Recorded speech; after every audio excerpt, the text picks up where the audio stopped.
a.m. Christmas morning. Maya, what time should we arrive? Mom wants to know if you need help with anything.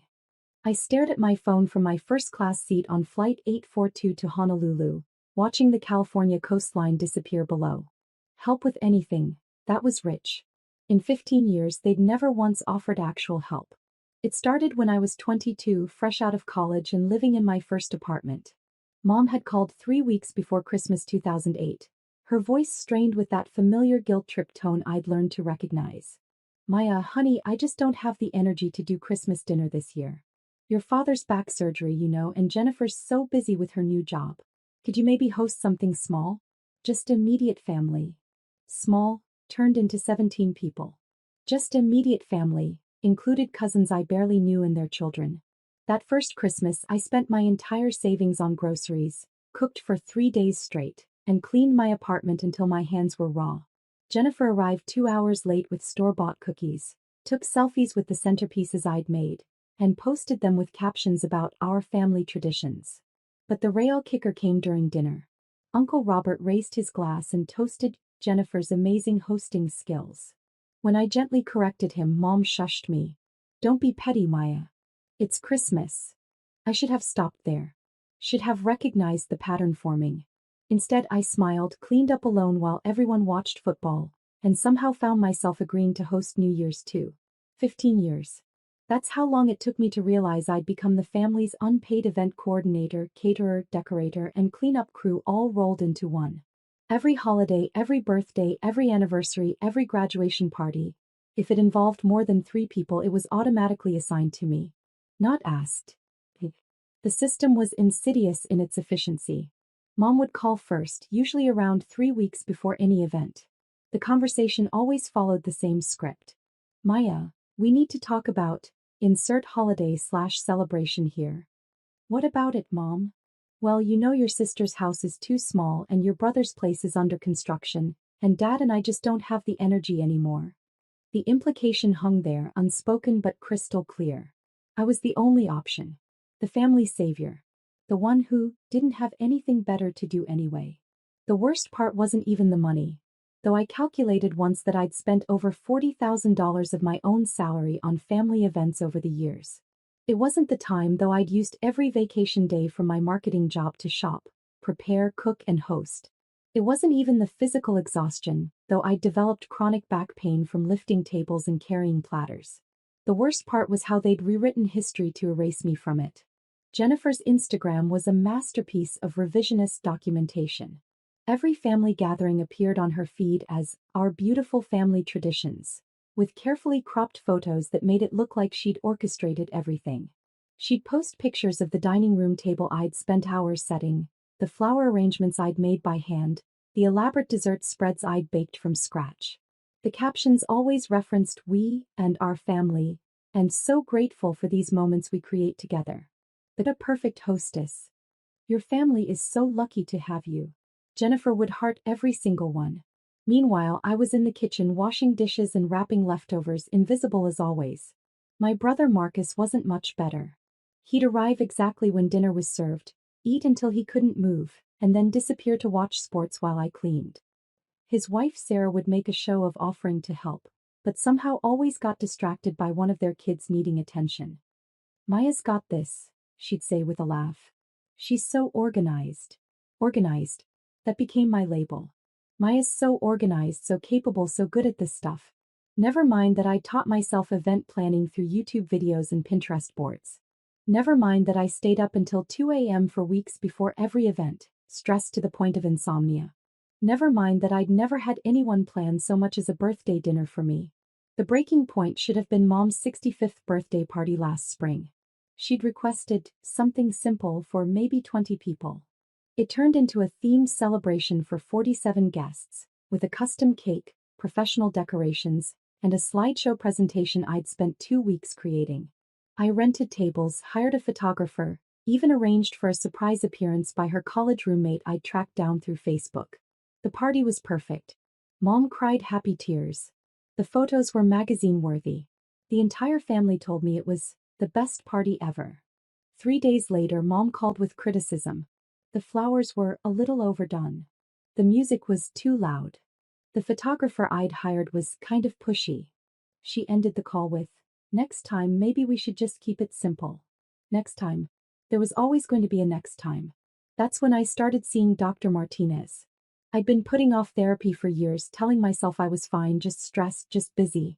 But something about Mom's critique of the party I'd nearly killed myself planning broke something inside me.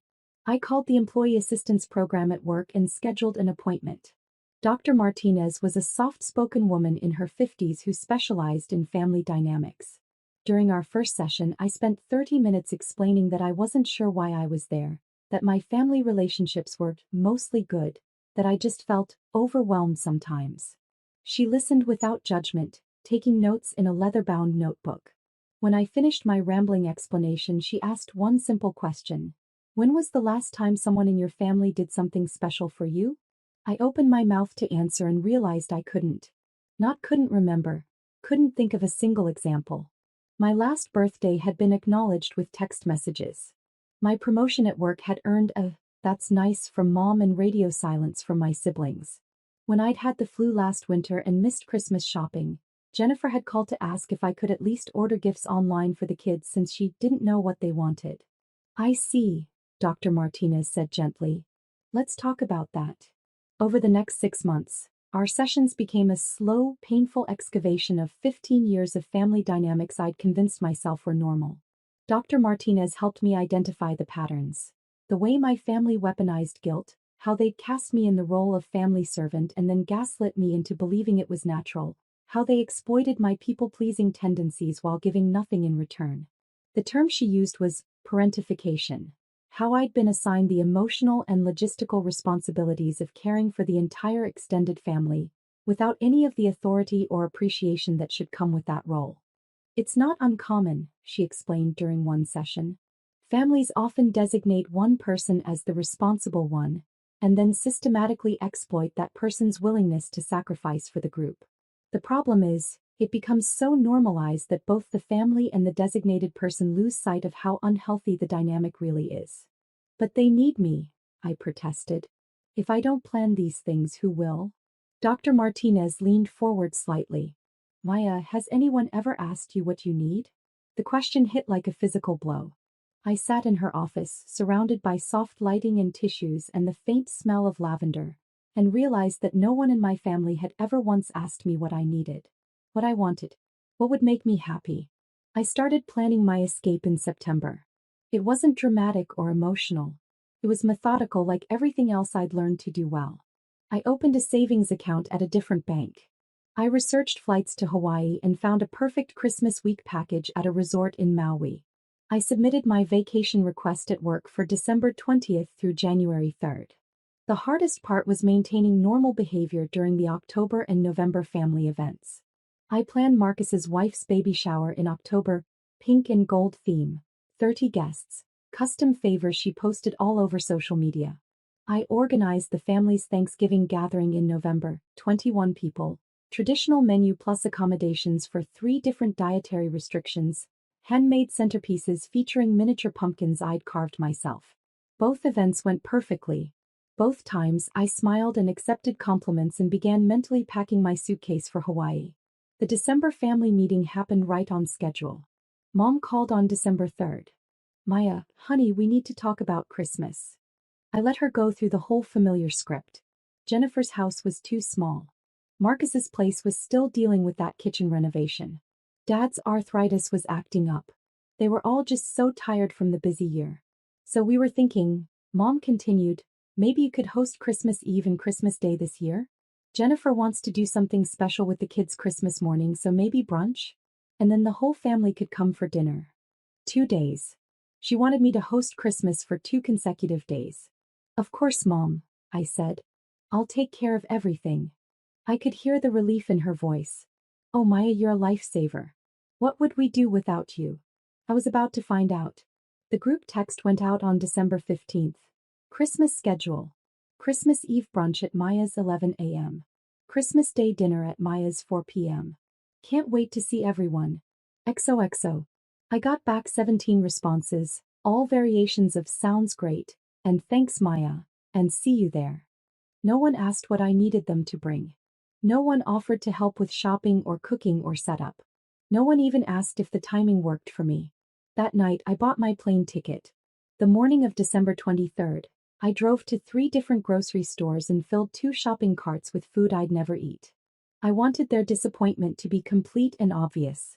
Organic turkey from Whole Foods. Imported cheese. Expensive wine. Premium ingredients for dishes I'd perfected over 15 years of practice. I left everything in my refrigerator and pantry. My flight to Maui departed at 5:30 a.m. on December 24th. I'd set my alarm for 3 a.m. but I'd barely slept anyway. Instead, I'd lain in bed, alternating between excitement and terror. Part of me kept reaching for my phone to cancel the whole thing, to text my family with some emergency excuse, to fall back into the familiar pattern of sacrifice and resentment. But Dr. Martinez's voice kept echoing in my head from our last session. Maya, you've spent 15 years managing their feelings and expectations. What would happen if, just once, they had to manage yours? I turned off my phone at 4 a.m. and kept it off until I landed in Hawaii. The Maui resort was everything I'd dreamed of and nothing I'd experienced during 15 years of family holidays. My ocean view room had a private balcony where I ate breakfast alone, watching sea turtles surface in the turquoise water. I spent Christmas Eve getting a massage and reading a novel by the pool. No shopping lists, no cooking schedules, no family politics to navigate. Christmas Day itself was surreal in its simplicity. I ordered room service, fresh fruit, macadamia nut pancakes, Hawaiian coffee, and ate breakfast in bed while watching the sunrise. I went snorkeling. I took a nap. I had dinner at the resort restaurant, where the waiter asked about my holiday plans and I said simply, "This is it." "Traveling solo for Christmas?" he asked. "That's brave." Brave. No one in my family had ever called me brave for anything. I turned my phone back on that evening Hawaii time. It was already December 26th back home. I had 47 missed calls, 63 text messages and 12 voicemails. I made myself a tropical drink from the minibar and settled in to read through the chaos I'd created. The early messages, time-stamped around 11 a.m. Pacific on Christmas Eve, started with confusion. "Mom, Paya, where are you? We're at your apartment."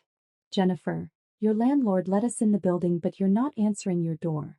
"Marcus, did you go to get last-minute stuff? We're all here." The tone shifted around noon. "Dad, Paya, this isn't funny. People are hungry." "Jennifer, there's no food here. What's going on?" "Uncle Robert, kids are crying. Need to find a restaurant open." By evening, confusion had turned to panic. "Mom, Paya, Elizabeth, you call me right now. The whole family is here and there's nothing prepared." "Nothing." "Jennifer, I can't believe you would do this to us.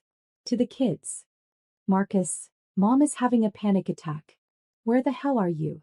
"Jennifer again, Grandma drove 3 hours for this. She's 89 years old." The Christmas Day messages were even more desperate. "Mom, Maya, I don't know what's wrong but we can fix this. Just call me." "Jennifer, the entire family is talking about this. You've embarrassed all of us." "Marcus, Sarah's parents were supposed to come to dinner. What am I supposed to tell them?" And finally, around 8 p.m. Pacific on Christmas Day. "Mom, your behavior is selfish and cruel. I don't know who you've become but this isn't the Maya I raised. You've ruined Christmas for everyone." I read every message twice, waiting for the guilt to hit. Waiting for the crushing anxiety that had driven me to therapy in the first place. Instead, I felt something I hadn't experienced in 15 years. Peace. They'd figured it out. Without me, they'd scrambled and managed and found restaurants and made alternative plans. The children had still gotten their Christmas. The family had still gathered. The world had not ended because I wasn't there to orchestrate their happiness. I spent the next 3 days in Hawaii doing exactly what I wanted. I took a helicopter tour of the island. I learned to surf. I read 3 entire books without interruption. I bought myself souvenirs, the first vacation gifts I'd purchased for myself in years. On December 27th, I called Dr. Martinez's emergency line. She called me back within an hour. "How are you feeling?" she asked. "Free," I said. "Terrified but free." She was quiet for a moment. "That sounds exactly right." I flew back to Los Angeles on December 29th, tanned and rested and dreading the confrontation I knew was waiting. But when I walked into my apartment, I found something unexpected. 3 voicemails from family members who hadn't spoken to me in years. My cousin David, who'd been at every Christmas I'd hosted but never once helped. Maya, I just wanted to say I'm sorry. I never realized how much work you did for all of us. Mom told me what happened, and honestly, I don't blame you. My Aunt Susan, Mom's sister. Honey, I heard about Christmas. Your mom is upset, but between you and me, she had it coming. She's been taking advantage of you for years. Good for you for finally standing up for yourself. My grandmother, Dad's mother. Maya, dear, I want you to know that Christmas was lovely even though it was different. Your cousin Jennifer managed just fine. She should have been helping you all along. I hope you had a wonderful vacation.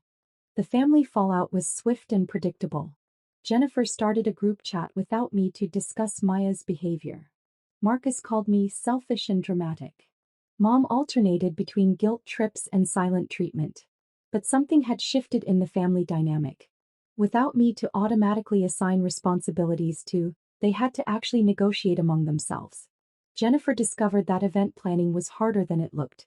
Marcus learned that someone had to coordinate schedules and manage RSVPs. Mom realized that hosting duties couldn't just be dumped on whoever seemed most willing. More importantly, I learned that I could survive their disapproval. My siblings eventually started speaking to me again, mostly because they needed my help with something.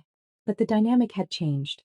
When Jennifer called about planning Mom's birthday party, I said, I'm not available that weekend, but I'm happy to contribute $50 toward hiring a caterer. $50? She sputtered. Maya, you know I can't plan a whole party by myself. Actually, I know you can, I said.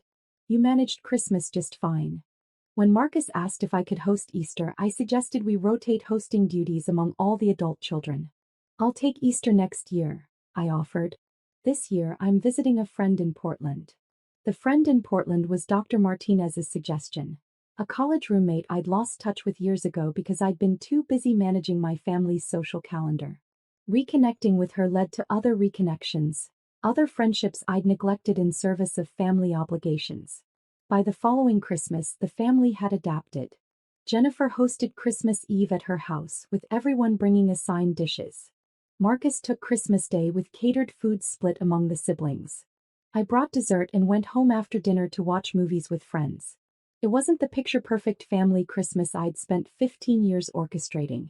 But it was sustainable, equitable, and for the first time in years actually enjoyable. The real revelation came during New Year's Eve. I was at a party with my friend Rebecca, the one I'd reconnected with in Portland. At midnight, surrounded by people who knew me as something other than the family workhorse, I realized I couldn't remember the last time I'd celebrated New Year's Eve anywhere except in my kitchen, cleaning up after a family party I'd planned and hosted and orchestrated from start to finish. What are you thinking about? Rebecca asked, noticing my contemplative mood. I spent 15 years trying to make my family happy, I told her. And I never once asked if it was making me happy. She clinked her champagne glass against mine. Well, better late than never. Looking back now, I understand that my Christmas morning flight to Hawaii wasn't really about revenge or dramatic gestures. It was about boundary setting, teaching my family that I was a person with my own needs and desires, not just a resource they could exploit indefinitely. Dr. Martinez calls it differentiation. The process of becoming an individual within your family system instead of just playing the role they've assigned you. It's uncomfortable and guilt-inducing and sometimes lonely. But it's also the only way to build relationships based on mutual respect instead of exploitation. My family still calls me when they need something, but now they ask instead of assuming. They offer to help instead of expecting me to handle everything alone. They acknowledge my contributions instead of taking them for granted. And when they don't, when someone slips back into the old patterns of expectation and entitlement, I have a tropical drink by a pool in Maui to remind me that I have choices, that I can say no, that their discomfort with my boundaries is not my emergency to solve. The best part is that they've all become more capable. Jennifer has discovered she's actually quite creative when she has to be. Marcus has learned to coordinate family schedules. Mom has started asking what would work best for everyone instead of just assigning tasks to whoever seems most available. They didn't need me to handle everything for them. They needed me to stop handling everything for them so they could learn to handle things themselves. Sometimes I think about that morning in the airplane, watching California disappear below me while my family gathered around an empty table. I'd spent so many years afraid of disappointing them, afraid of letting them down, afraid of what would happen if I wasn't there to manage their expectations. It turns out what happened was simple. They figured it out. They adapted. They grew up.